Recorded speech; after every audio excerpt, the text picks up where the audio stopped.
이제 죽은 예수님을 본 세 그룹의 사람들의 반응과 또 예수님을 장사 지내는 것을 주 내용으로 하고 있습니다. 죽은 예수님을 본 증인들이 누구인지에 대한 정확한 정보도 이제 있습니다. 그리고 예수님의 시체를 누가 어떻게 수습을 했는지, 또 그때가 언제인지까지 구체적인 사항이 이제 열거되어 있습니다. 누가가 이렇게 예수님의 죽음과 관련된 이 구체적인 사항들을 다른 복음서에 비해 상세하게 기록한 이유가 무엇이겠습니까? 그 죽음의 의미는 잠시 놔두고 예수님은 실제로 십자가에 죽으셨다라는 사실 그 자체를 알려주기 위해서입니다. 예수님은 확실히 십자가에서 죽으셨습니다. 예수님의 죽음을 허구로 이제 만들기 위해서 아주 큰 고통 때문에 잠시 기절하셨다라는 주장을 하는 그룹들도 등장을 했습니다. 이 주장은 예수님의 죽음과 부활 모두를 거짓으로 만들려는 악한 세력의 발칙한 도전에 불과합니다. 예수님은 정말 죽으셨습니다. 죽으시고 다시 사셨다라는 것은 확실합니다. 죽음도 확실하고 부활도 확실한 사실입니다. 여러분, 이 사실은 우리의 구원의 확실과 직결되는 문제이기 때문에 오늘 본문과 같이 이러한 상세한 기록은 굉장히 중요합니다. 47절에서 49절을 보시면 이제 여기에 증인 백부장, 또 구경하러 모인 무리들, 예수를 아는 자들과 갈릴리로부터 따라온 여자들이 이제 증인으로 등장을 합니다. 동일한 표현이 있는데요, 그 된 일을 보고, 이제 그 된 일을 보았다라는 말이 반복되고 있습니다. 예수님의 죽음을 누군가로부터 전해 들었던 것이 아니고 이들이 직접 보았다라는 사실을 확인합니다.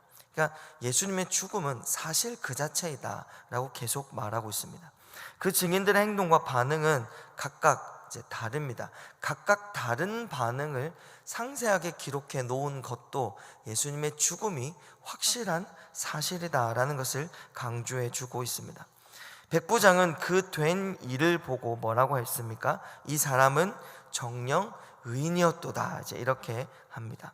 누가복음을 제외한 나머지 복음서 마태, 마가, 요한 복음에는 이 백부장이 그는 하나님의 아들이었도다, 이제 이렇게 고백을 했는데요, 누가복음에만 의인이었다, 이제 이렇게 말하고 있습니다. 이제 하나님의 아들이라는 고백은 좀 더 신앙적이고 좀 더 신학적인 고백입니다. 그런데 정녕 의인이었다라는 말은 조금 더 사실적인 표현에 가깝습니다. 이 의인이었다라는 한마디에 무엇이 확인됩니까? 예수님은 결코 죄가 없으셨고 이전에 늘 하셨던 말씀 그대로 죄인을 위하여 죽었다라는 사실 또한 확인이 됩니다. 이러한 증언들까지 예수님의 죽음이 실제 사건이었음과 동시에 그분이 하셨던 말씀대로 모든 것이 이루어지고 성취되었다라는 것도 확인이 됩니다. 또 구경하러 모인 많은 무리들은 어떤 반응이었습니까? 그 된 일을 보고는 다 가슴을 치고 돌아갔습니다. 그리고 예수님과 가까이 지내왔던 사람들은 어떻습니까? 멀리 서서 이를 보았다라고 되어 있습니다. 여기서 보다라는 것은 앞에 위에서 보다라는 단어와는 다른 의미입니다. 멀리 서서 봤다는 것은 어떠한 깨달음과 동반한 이해의 바라봄, 그러니까 의식하고 주목하여 보는 것을 말합니다.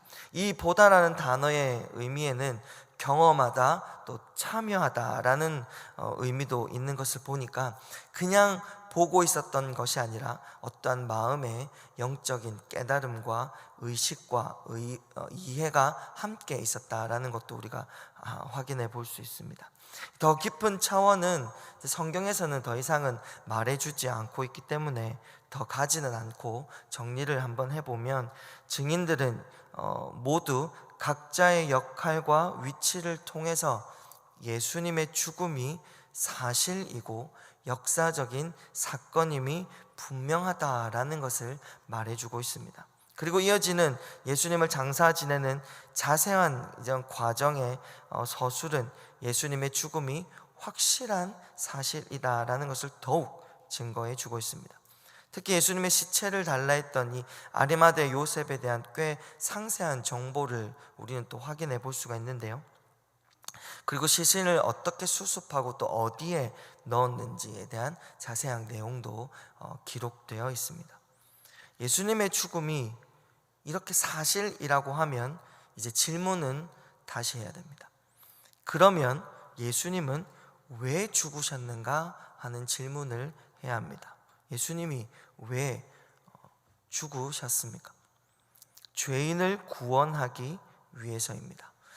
죄인이었던 우리를 구속하고 구원하여 하나님의 자녀인 원래의 자리로, 하나님의 백성인 하나님의 소유의 자리로 돌려놓는 것이 목적입니다. 나를 위한 죽음, 나의 영원한 생명을 보장하기 위한 죽음입니다. 나를 살리시기 위한 이 예수님의 죽음은 분명히 과거에 일어난 역사적인 사실입니다. 그때 그 당시 예수님은 실제로 십자가에서 피 흘려 죽었습니다. 여러분, 과거라는 것은 바꾸지 못한다는데 그 위력이 있습니다. 이미 지나온 역사적인 사실이기 때문에 어떤 환경과 배경과 상황에 따라 그 사실이 흔들리지 않습니다. 사실이 달라지지 않습니다. 아무도 그 있었던 그 일을 변개치 못합니다. 과거의 사실은 해석은 달라질 수 있고 잊혀질 수는 있지만 없어지지는 않습니다.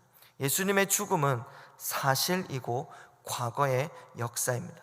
이것은 우리에게 큰 평안과 은혜를 줍니다.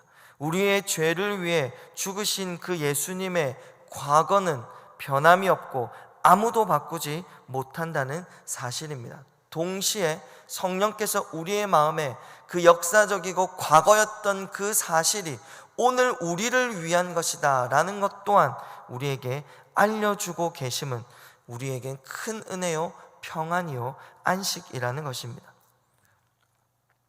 예수님이 우리를 위해 죽으셨다라는 과거는 변함이 없고 아무도 바꾸지 못합니다. 언제나 돌아갈 수 있고 우리의 인생이 다시 은혜로 시작할 수 있는 근거로 영원한 우리의 배경처럼, 삶의 시작처럼 우리에게 함께 있습니다. 지금도 구속하신 그 은혜가 변함없이 성령으로 말미암아 우리를 이끌고 계시며 그 은혜와 복의 자리에 항상 우리를 있게 하신다라는 것입니다.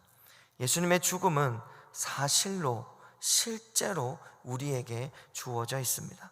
어떤 사실인가 하면 그 오래전 그 사건이 오늘 나를 살리시고 또한 오늘 나를 살게 하는 은혜요 역사로 우리 가운데 있습니다. 사단은 우리를 거짓말로 속일 수도 있고 눈과 귀를 가릴 수는 있습니다. 그러나 분명한 것은 없던 것으로 돌려놓지를 못합니다. 이 말은 아무도 우리의 구원을 막을 자가 없고 철회할 자가 없고 흔들 자가 없고 없는 사실로 만들지 못한다라는 것입니다. 이 변함없는 은혜와 확실한 구원 앞에 우리는 진실하게 살아가야 할 것입니다. 흔들리고 휘청거리고 주저앉을 때가 있습니다. 그러나 우리를 구원하신 그 예수 그리스도의 죽음과 부활은 흔들리지 않는, 변개하지 않는, 변치 않는 사실로 오늘 우리에게 있습니다. 그러므로 다시 일어나 걸어갈 수가 있는 것입니다. 오늘도 이 흔들리지 않는 구원의 사실 앞에 넉넉히 승리하며 감사하며 더 깊이 묵상하며 살아가시는 귀한 하루가 되시길 주님의 이름으로 축복합니다.